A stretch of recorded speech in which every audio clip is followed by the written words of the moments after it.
Hello and welcome to Ekevato Reviews. Today let's take a look at yet another comparison review, but this time it's going to be an interesting one. Now the Nissan Juke is basically a compact hatchback with a slightly higher driving position and good ground clearance. But all the other aspects such as space and fuel consumption lean more towards a hatchback. So what if you want a practical fuel efficient car that also has good ground clearance, but you don't necessarily need or want that raised driving position? There is the option of the Toyota IST, and this can make a very good alternative to the Nissan Juke. And in this particular episode, we are going to compare these two cars to help you decide on which one would make the most sensible choice.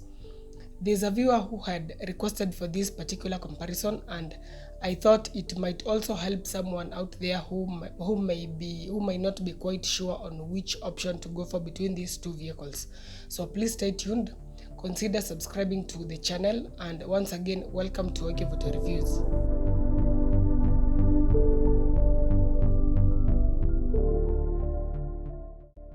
So the model years we will be comparing are the 2015s. So the 2015 IST is the second generation that was in production from 2007 until 2016, while the 2015 Nissan Juke is the first generation that was in production from 2010 till 2019. You might be wondering why we are comparing these two cars yet they are not in the same class.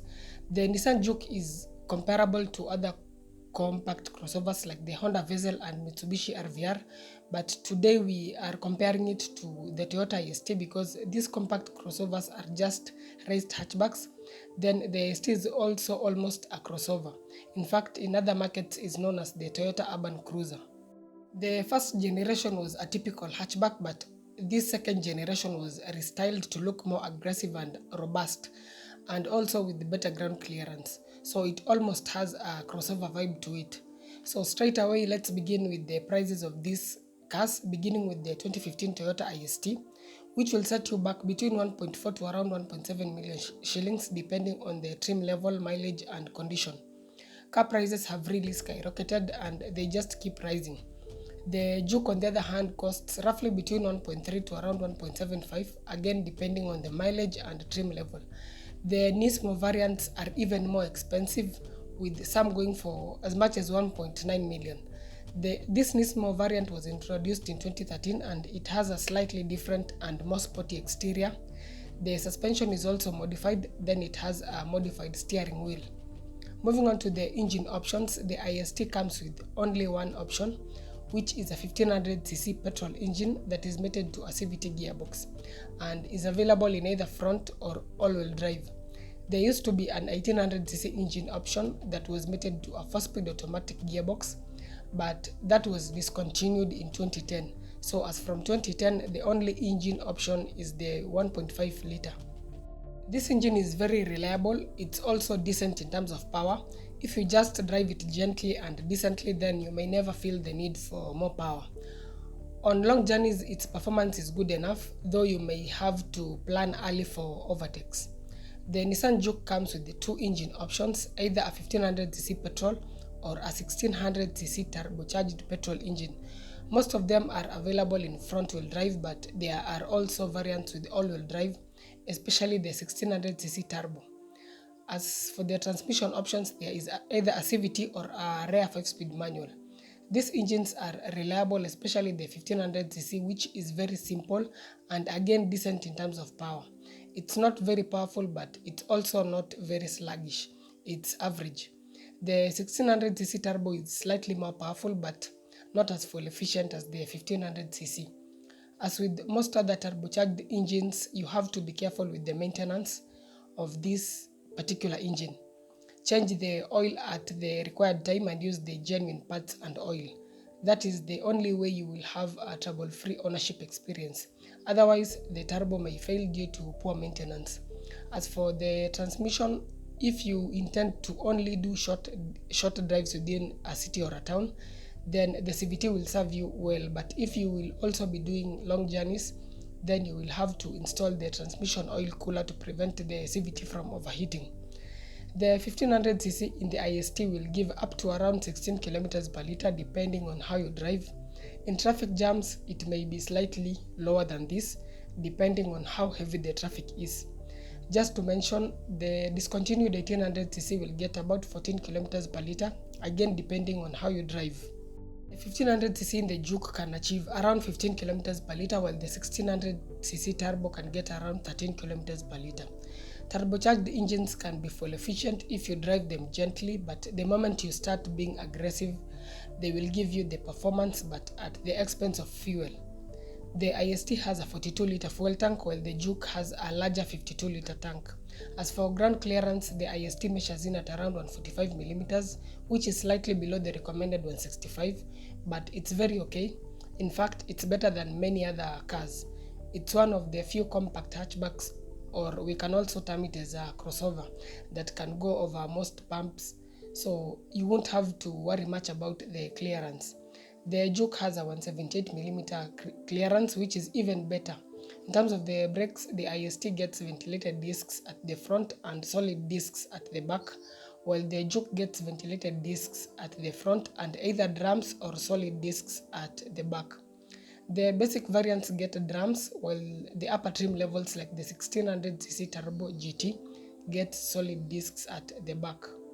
The carb weight of the IST measures in between 1150 to around 1210 kgs, while that of the Juke measures in between 1321 to 1456 kgs. Lastly, some of the extra features you can get in both cars include alloy wheels, fog lights, navigation, automatic AC, and keyless entry and go. The optional features are not that many, being that these are meant to be simple and basic cars. Let's also have a look at the cargo space, length, and wheelbase of these cars, just to have a perspective of the amount of space these cars have to offer. The IST is better in terms of boot space.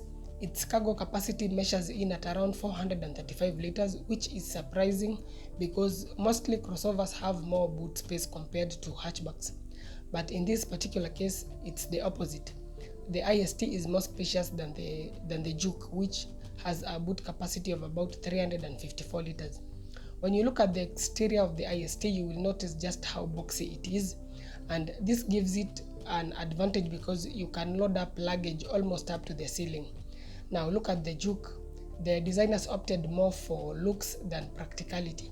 The roofline is slanted or sloping at the back, then the boot lid is also not flat. It's slightly curved, and this eats into the boot space such that you cannot load in a lot of cargo. In fact, the Juke is one crossover that has the most limited boot space. In terms of the length, the IST measures in at 3930mm, while the Juke is slightly longer, measuring in at 4125mm. Even in terms of the wheelbase, the Juke is longer, meaning it should have more interior space, but surprisingly the IST is in fact more spacious thanks to its boxy design. That sloping roofline in the Juke also eats up into the headroom of the rear seat passengers, and this means that taller people may not be very comfortable at the back. So in terms of practicality and interior space, the IST is certainly the better car. Now, how about the exterior design? Looks are always subjective, but most people tend to agree that the Juke is not among the better looking crossovers. Some people find it good looking, but personally in this comparison I will definitely go with the IST in terms of the looks. Do let me know your preference in the comment section. Now, before we conclude by giving my recommendation, let's very quickly look into each car's strong points as well as weak points. Beginning with the Toyota IST. The first strong point is its reliability. This is a very reliable car, just like many other Toyotas. Secondly, it's a spacious car compared to the Nissan Juke. You can fit quite a lot in its boot, and the passenger space is also decent enough. Another strong point is its ease of maintenance. Most parts are shared across the board with other Toyotas such as the Toyota Vitz, Toyota Raktis, and others. So worrying about spare parts is a non-issue. Lastly, it has good looks and even better than the Juke. Its boxy and robust design will most likely appeal to both genders as opposed to the Nissan Juke's design that tends to appeal more to ladies. On to its weak points. In fact, it's only one, which is its price. It has a slightly higher starting price. Bear in mind that we are looking at the 2015 models. Earlier models are more affordable, but the 2015 models are slightly more expensive. That's the only weak point I could find. This is one of those good cars that finding weak points is not easy. Now, the Nissan Juke is an affordable compact crossover. It has an affordable starting price, and this is one of the reasons why people buy this car. Secondly, it's easy and affordable to maintain. Its ground clearance is good enough that you won't have to worry about severe bumps. Lastly, it offers that elevated driving position that people tend to like. It gives a good view of the road ahead. On to its weak points. The first one is its not so reliable CVT gearbox, especially on long distances. So installing the aforementioned CVT oil cooler is very important. Secondly, it has very limited interior space. The boot is small, and even the headroom at the second row of seats is not that good. It almost tends to feel a bit claustrophobic. The last weak point is its polarizing looks. You will either love or hate its design. It's not a design that will generally appeal to most people. Now, which car would I recommend? That will be the Toyota IST. It looks good, it's more spacious, and it's also more reliable. Why would you buy the Nissan Juke? Only if you really like it, but if you just compare the specifications of both cars, it's easy to see that the IST is the more reasonable choice. Thanks a lot for watching. I hope this has been helpful. Please consider subscribing to the channel for more informative content on cars and also bikes. It's been long since I uploaded a video on a bike, but I'm working on it. That's it for this particular episode.